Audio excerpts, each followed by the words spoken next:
Welcome to the Simply Real Life podcast. I'm Sarah, the founder of Simply Real Health, here to help you simplify, amplify, and elevate your life. This show is for those of you who want the real talk on how to live a more intuitive and intentional life, a life that's healthy from the inside out, and one that feels more effortless, aligned, simple, and more alive.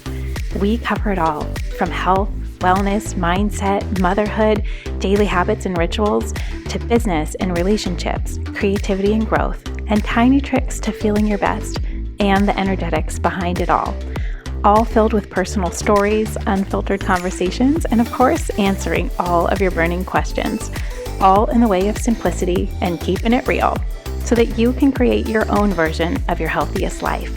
Let's do it. Hello, and welcome back to the show. Today's episode is sort of a part 2 follow-up to the previous episode where I shared a little bit about my experience and some tips or little pieces of advice that were super helpful or that I wish that I knew going from having no kids to having our first baby. And in today's episode, I wanted to continue that conversation and share a lot of the wisdom that I learned from going from having one baby to then 2. And as I shared before, this is entirely personal. This is just me sharing my own experience and the things that were really helpful for me, the things that tripped me up, the things that maybe I wish I would have known, but sometimes there's no way to really know that ahead of time. This is all based on personal experience, and everybody's situation is different. We all come from different places, different background, different experiences, different expectations, like we talked about in the first episode.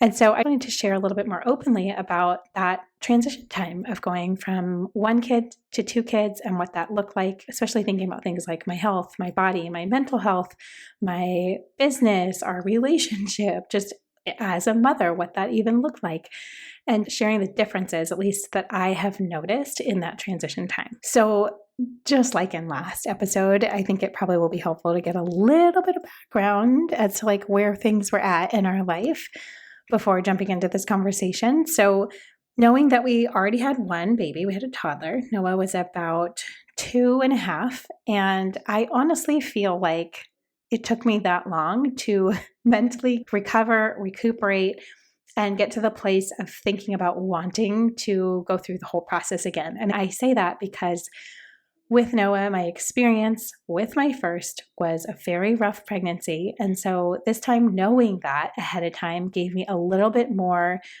of an understanding of what to expect. And being able to even plan that or try to plan that a little bit better, at least factor that into the equation. Whereas like the first time around, I had no idea and really did not expect to be sick, and especially that sick for that long, where it was like 6 months of no vegetables, no eating real food, like nothing couldn't work the same. I could not move around. I couldn't take a walk. Everything about my normal daily life was different. And so knowing that, I think going into that the second time, I had that in the back of my mind of like, okay, so that could be a possibility again. Not saying that's what I want to call in. I'm not saying that will be what happens.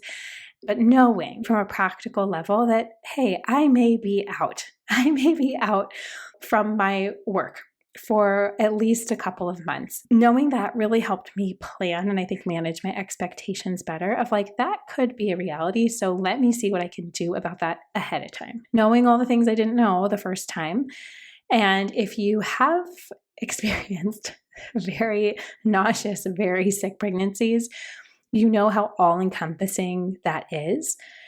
And you also know that it's usually something that doesn't rapidly change. If it happened the first time, more than likely it will happen again, although you don't want to put that on yourself, but factoring that into the equation. So that came into the timing of when we were maybe thinking of trying again, of thinking through with my work. And we were still at our old house at that time. So it was even just the physical conversation of like, do we have enough bedrooms? Which we didn't. And that conversation of moving and planning into the future, I think there's just a lot more factors. Life with 1 kid is very simple. I think not that it's easy, but it is much more simple to figure out. When you're adding another variable, like another child, there's so many other things I think that come with it sometimes. And on that same note, there are so many things that you're already doing that stay the same. Like you're already used to the nap time schedule. You're already used to being at home a little bit more. You're already used to so many of the changes that happen in that first year. You're like, I got it. That's our new life right now. So having another child is not going to drastically change anything. It's not going to change our social life. It's not going to change anything. We're still going to have to plan ahead and make things happen that are important to us. So that would be the first piece. So what actually happened for me, and many of you know this, is that lo and behold, my pregnancy was actually worse than it was the first time. And while I had set my expectations of I'll probably feel very sick, the first 4 months are the most intense, and then it kind of lifts, I was in for a shock. I was taken down, I would say, right after I found out I was pregnant. So what was that, 4 weeks pregnant? I started throwing up about 20 to 30 times a day, probably 3 or 4 days after I found out I was pregnant. So not that much time to really be taking in what's happening, to plan things. I remember that it was over Christmas. I could not be a part of the family Christmas. I was in bed throwing up. I was like smelling smells down the hall. And I thought, okay, maybe this is the first couple days. What's going on? I had to have an immediate call with my doctor because I was not doing good. Like I couldn't even keep water down. I would take sips of water and it would come right back up. So fast forward, turns out it was not just morning sickness, but actually a specific condition called hyperemesis gravidarum.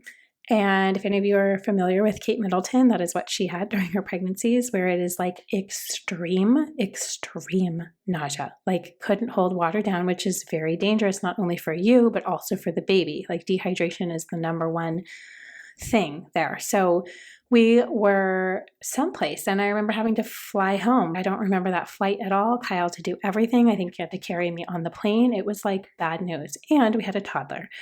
So coming back, I was out of it. I was completely out of it. I remember it being very hard at first because Noah didn't understand. And I felt like I was just missing the time with him. And it was the most gut-wrenching thing. But also my brain was wired of survival, of like, I just needed to like stay alive and try to keep some liquids down. I mean, food was another thing. Couldn't even think about food, but let alone water. So that began my process and journey with hyperemesis, meaning I needed to go into the hospital 4 times a week to get IV treatments that were 4 hours each. And so I really relied so heavily and just like thank God for my mom, who was the one who was helping me with Noah, with childcare up until that point, all through COVID. She was like my childcare. And, you know, she would come for a couple hours every day. But in that season of being pregnant and really like being taken down to my knees with it, she came extra and did things and took care of him and made sure he had his normal schedule and what he was doing. And I just, man, like needed it. I needed so much help. I remember trying to drive myself to the hospital, which was luckily close by, and having to stop like 6 times to throw up out the door just to try and get myself there. I missed out on some time, which looking back on it now, I wish I was a little bit easier on myself for that because there's nothing you can do. You know, and like for them, if I could just lay in bed with him, I couldn't look at words on a book because it would make me nauseous, but just laying with him and he would just kind of jump around. He didn't really understand. He knew that mama didn't feel good and you just do your best. So sometimes Kyle would come into the bed when he was home and he would read and I could just lay there. Or sometimes I would change locations and come lay down by the couch, although the smell of any type of food made me run straight for the bathroom. But Kyle really had to pitch in a lot. Like he had to make things happen with work and cut down on work and be home earlier. And it was all hands on deck. And I ended up having to go on medication just to keep water down. There was really no other option, even though internally I was like fighting it and trying to power through. But it didn't ease up for 7 months. And so that was life. Looking at it now, I can so clearly see that it was another experience of you've got this. this is okay. I still, like, to this day, when I think about that time while it was so dark and it was so dreary and so hard mentally and physically, and to feel nothing like myself, to just feel no joy, and you feel guilty for not feeling joy because so many other women don't even get that experience, and they really want to have a baby and they are having trouble getting pregnant or have miscarriages and are losing babies. And I just felt so guilty for feeling so bad and feeling so dark in that time. But things that would help me would be this reminder, because when I would go into the hospital, I was going into the cancer care unit, and everybody there getting IVs were getting IVs because they had cancer or they had diseases that were not curable. So I would be sitting in these rooms during COVID with a mask on and looking around, and it would be this immediate gut check of, I'm here because of something happy. I just would be flooded with gratitude. And knowing that in my case, it was temporary, and in theirs, it wasn't. So it's always just about perspective on things and your expectation. And you may feel low or down thinking outside yourself. I think that would always really bring me back. And knowing that I was so lucky to have that care, to have access to IVs, to have people that knew what was going on and have the medication and the support and the tools and have family around to help. I needed all of those things. So again, it was this experience that I remember thinking, I am never going to complain about being tired when I have a newborn. I'm never going to complain about being up at night or that pregnancy is hard on your body or anything. Because it was that perspective of like, anything will feel better than this. Like, I'm excited to get through to the other side. And it was very much this spiritual growth process, I think, for me, of this letting go of my previous self and leaving room for that newer version of me to come in alongside my baby. I remember thinking so often, is this worth it? Is this worth it? This is like the most intense thing I have ever been through. And to this day, when I look at my daughter, I am just flooded with the emotion of like, whatever it took to get her, it was worth it. And I feel that same way with my son.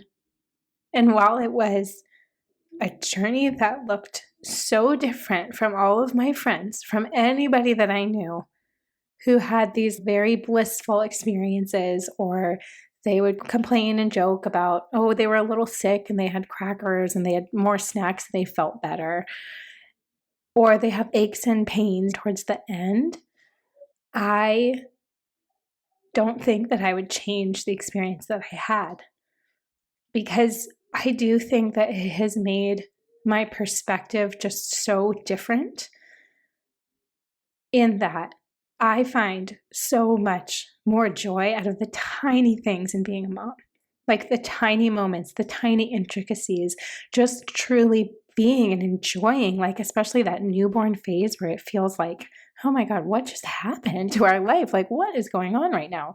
But it just gave me such a different perspective. And so I feel like in sharing this episode, you have to know that, because I've gotten so many comments, I feel like, over the years, sharing that newborn time or, little glimpses of it. People like, wow, you seem like you're thriving. I'm like, I am thriving. Like, this is the best. Are you kidding? I have my baby. It's like they're here. Like I went through this, what feels like intense battle to get them here, but they're here. And that has changed my perspective on everything. And it changed my expectations of how it is. And it just has made everything so much better than I thought that it would be, because I really know and understand what it feels like to not be in that phase. And to me, looking back now, although it was so incredibly hard and the hardest thing I have ever done, it has been the most beautiful thing of my life. And I think because of it, the way I approach motherhood and being a parent is also this giant act of surrender. this giant act of like, okay, what else is going to change to make me better through this process?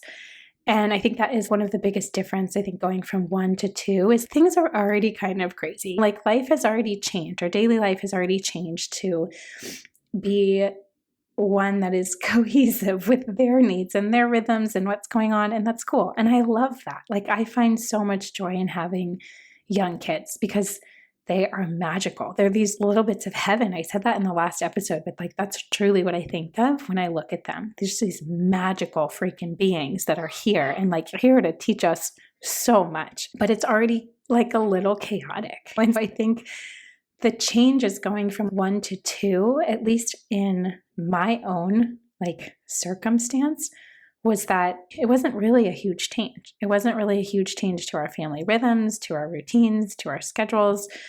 I think the bigger change, is obviously in that first year, if you're choosing to nurse or breastfeed, that is a massive change and it's a very different way of living your life and you have way less time. With one kid, you do have a lot more time because you can trade off. It's like 2 on 1. With 2, it's a lot more split parenting. And you've probably heard this before. But one parent has one child, and usually the mom is with the baby.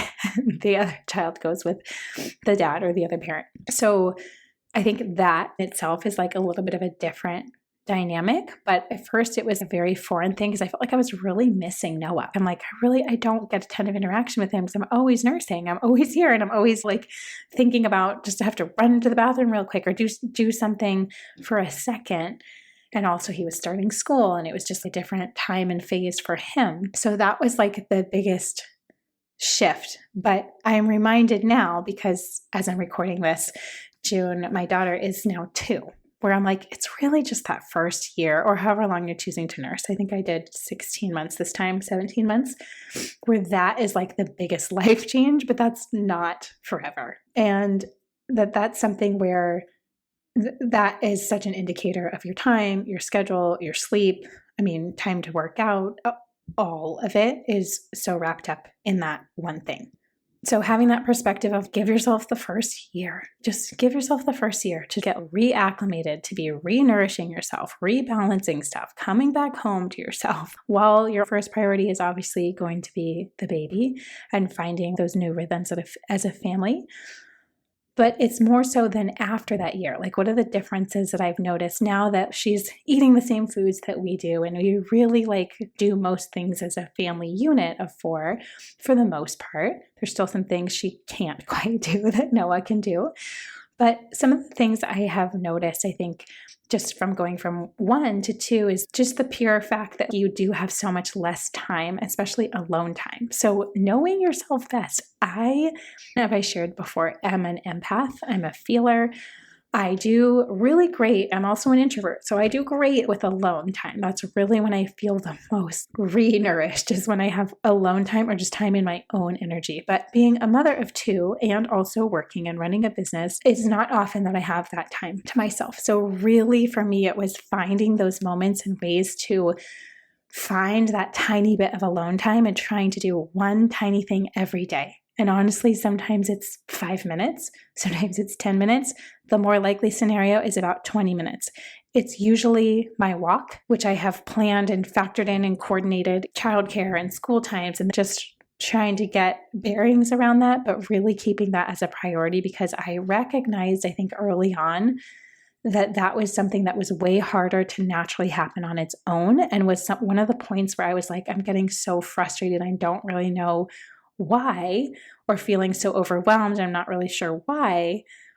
And that was it for me. It's just the little moments of alone time are those little rejuvenation moments throughout your day, because really you are, for the most part, pouring out your time and attention and love onto everybody and everything else. And so finding ways in really small, very doable, very tangible ways that you can usually do around your house or close by that help rebalance you and remind you to also take care of yourself.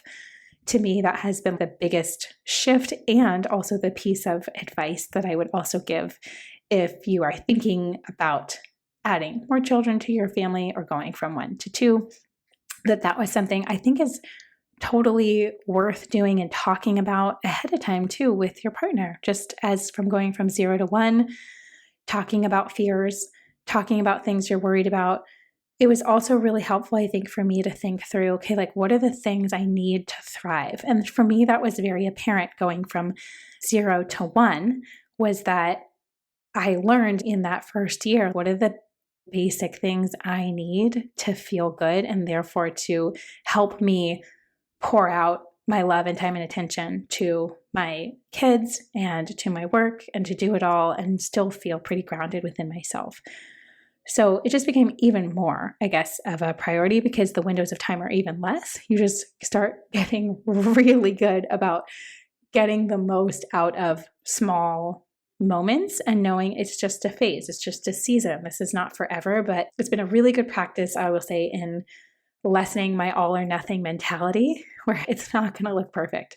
It's not going to be a full set of anything, a full workout or a full walk. Like you always do have a time limit on things, but that doesn't mean that you can't be very effective and very efficient with the time that you do have or set for those things.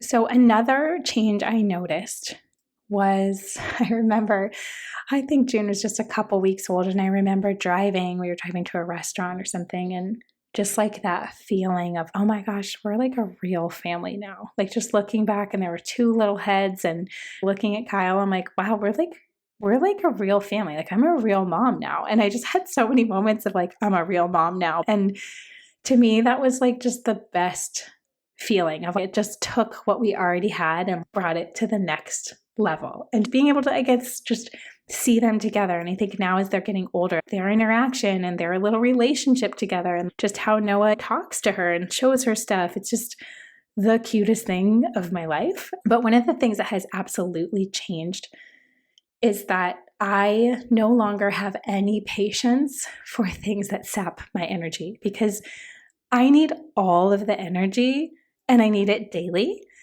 because I'm handling and taking care of so many things that anything that knocks me down, even just one tiny notch, I'm just like, it's out. Like I have no patience for it, whether that's boundaries in certain friendships or people that I feel like take more energy than they give back, or honestly, things even just like drinking. I just felt like not called to have a glass of wine. It just didn't appeal to me and didn't sound good because I was prioritizing, like, I want to sleep the best I can in the hours that I am given to sleep tonight. I don't want any other factors messing with it. To me, sleep is the most important because that I was noticing how that dictated everything about how I felt the next day. And there are certain things that just do not feel worth it to me anymore, whether that's like commitments or social stuff or things like drinking. After having 2 kids was when I noticed the biggest change, and it's just not worth it anymore. I'm not getting the same amount of joy or pleasure out of that thing that maybe I used to. And I think that's great. And I think that's a really important thing to look out for, because I was looking around like at my life. This is what means the most to me, my family and my kids and our time together, and feeling like I want to be able to give everything I have. But when I would wake up on mornings, like after a glass of wine, I'm like, that just really wasn't worth it. Anything that takes me down is just not worth it. I want to feel as best I can for these people, for myself, for everything that I'm trying to do during the day. And that was like a major, major shift that I noticed.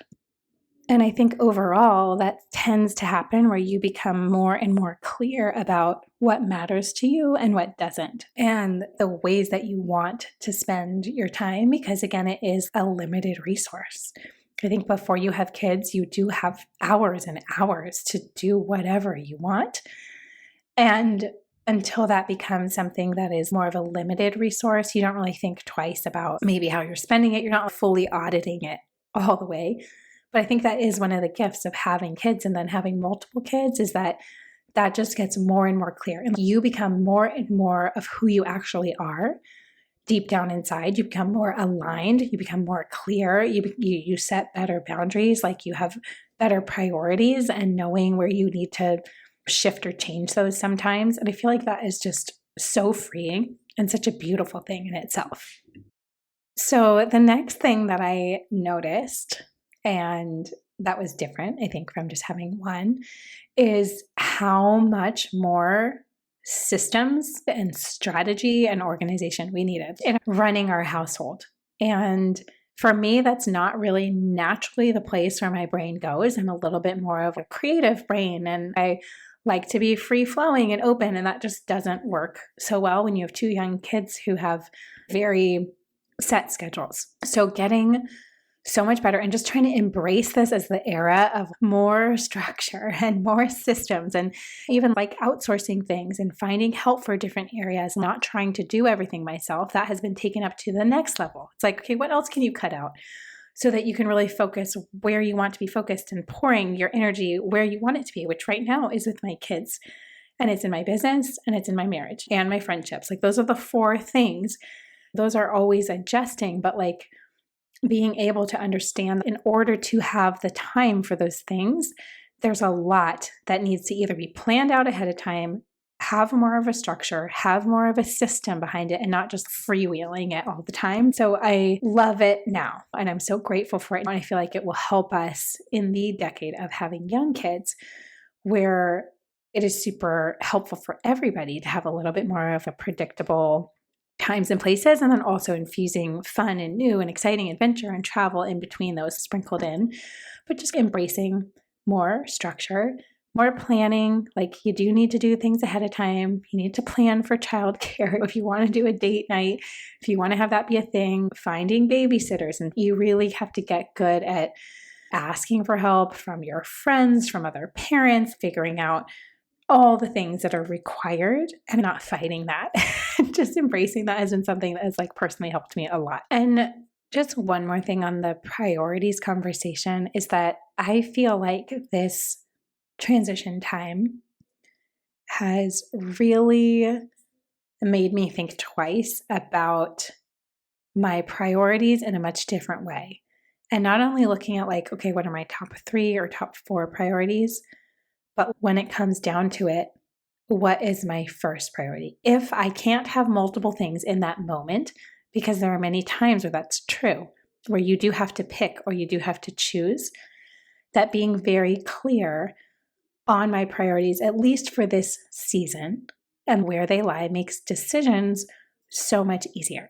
So for example, one thing that I love dearly and deeply is my work. And I always have, and I love it. Like to this day, it gives me so much joy. I mean, it's a lot of work too, but it is one of the loves of my life. But now that I have kids, I know, and I've had to have a lot of conversations and talks with myself about the fact that my work may not come first, and that being okay. In other words, my kids are little for only a short amount of time. And part of my value and part of the way that I want to live my life is being very present in the moment and very intentional with that time.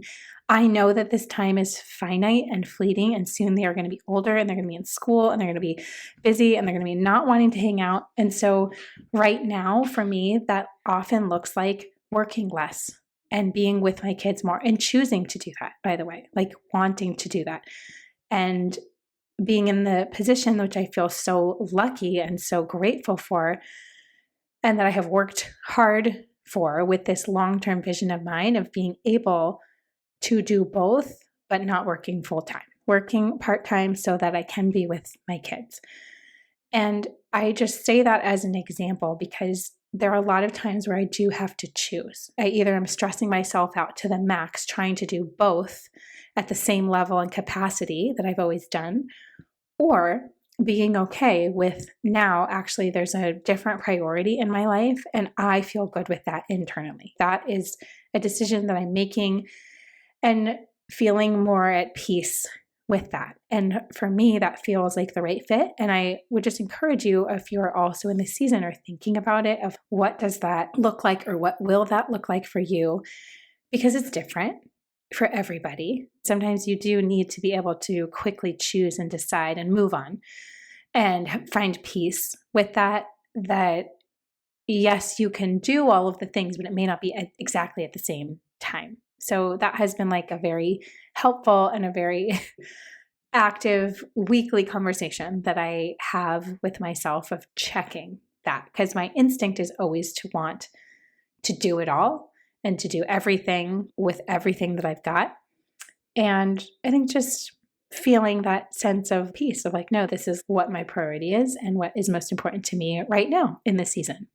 So a few just extra small little tips of advice or wisdom I feel like that has been very apparent for me is just one, the reminder that the first year to the first 18 months is not your normal life with kids. It's a very different time and season. So don't get all worked up or wrapped up that you're like, I haven't optimized things. I feel like I'm not really myself yet in work, or I can't get my brain back online. Like, what's happening? Wait till after 18 months to be making like any big rash decisions or changes with that. You may find that it shifts, and maybe even hormonally, if you are choosing to breastfeed or nurse, that has such a big impact on your time and your energy and everything else too. Number two, after having 2 kids, I will say life just feels so full and fun and chaotic and funny and great, like in the best way. You just get better with things are always a little bit disheveled. It's always a little messy. I'm not spending my priority and time on having a perfectly clean house. I just got to let some of that go because I want to fully enjoy the space. And there's boundaries with that. It's like if it gets too far in one direction, it's more stressful. So I think that's part of it. But the overall family feel has just been so fun and delightful, and seeing them and they're interacting has just been the best. We love it. Number 3, just learning to be flexible and for just enjoying that chaos. There is a certain childlike element of play and magic and fun and not taking yourself too seriously and not spending all your time just doing dishes and cleaning, but being with them and playing and drawing and imagining. It's so fun to remember your own childhood in that ways, or maybe create the childhood you wish that you had in that way. The 5th thing is planning for your basic needs so that you feel like you don't lose yourself. And that could be worth a conversation before you have the second baby. What things maybe need to change from the way that you're doing it now with one. And this is applicable going from 0 to 1. These are the things I need to function. These are the things I need to thrive and to feel really good. What ways can we figure that out? How could that work? What creative ideas could we have? And really planning for it. You will have to plan ahead. You will have to trade off doing things. And there's just a few more variables, I would say, with 2 versus 1. So having that open line of communication is super helpful. And then I would also say just the last little tip that I feel like I've come across is that there are so many things that you may enjoy doing that you can start to involve your kids with. And it's taking your passions, your hobbies, the things that you love, the things that you loved about your childhood, recreating those moments and doing them with your kids. Like there's nothing better. It's not that you have to plan all this time for yourself to do your hobbies and things, because you're going to just have less of that, but finding ways to incorporate them in the things that you love so that you're all happy and they're getting exposed to new things. And it is really fascinating. You can totally tell where the parents' interests lie depending on what the kids also like doing. So like in our house, they love cooking. They love eating. We love going on walks and bike rides and being outside. Those are all things that I'm like, man, these are necessary for me. And so how can I involve them in that and bring them into that world and just show them? Because obviously if I am finding love or joy in doing something, that definitely trickles down. So just like a fun little thing to know and something to be excited about is that you really do have like this massive influence in their life, and thinking about how cool that is to be able to teach and show them things that you feel like were big learning points for you, and also that you can bring them into the mix. It's just so cute. All right. My last little tip is that the best thing I think we have done is just plan a standing date night. And sometimes it's with grandparents. We're very lucky because we have grandparents and we have aunts and uncles that have been like so willing to step in and help us with stuff like that, and finding babysitters and making it a priority to keep your relationship at the front line. And sometimes that takes a little while and getting used to after bringing another child into the family. But coming back to that as your norm, I think is one of the most helpful and healthy things that you can do. It takes a little time and some sacrifice, and it doesn't have to cost a lot. but getting creative, like maybe it's a morning date or breakfast, or it's going to lunch. They can look so many different ways, doing a swap with your neighbors or your friends, even while the kids are already down and just one comes over. There's so many ways that it could look, but keeping that at the forefront, I think, changes the vibe and the energy of your house so much. And so that would be my ending point, like one of the best pieces of advice that I could give on that. I hope that hearing this own personal experience maybe gave you some things to think about, give you some things to, I don't know, maybe you're nodding in agreement if you're already in that phase. Maybe you're curious, you're thinking about it, you're not sure if it's for you, having more kids or adding them to your family. But I will say it has been like the best thing that we've ever done. And we are just having so much fun being parents and enjoying the chaos. And it's so funny that when you are in that intimate family situation of their little personalities and the dynamic of everybody together, like I have never felt more cozy and more fulfilled. And it's one of the biggest gifts of my life. So thank you guys so much for being here and listening. If you have questions about anything, come on over to our post on Instagram after the episode drops, and you can ask any other questions there. We'll see you back here next week. I hope you have a great rest of your week. If you enjoyed this episode and want more like it, make sure you're subscribed to the Simply Real Life podcast wherever you listen to podcasts, and maybe share it with a friend or two. That would mean the world.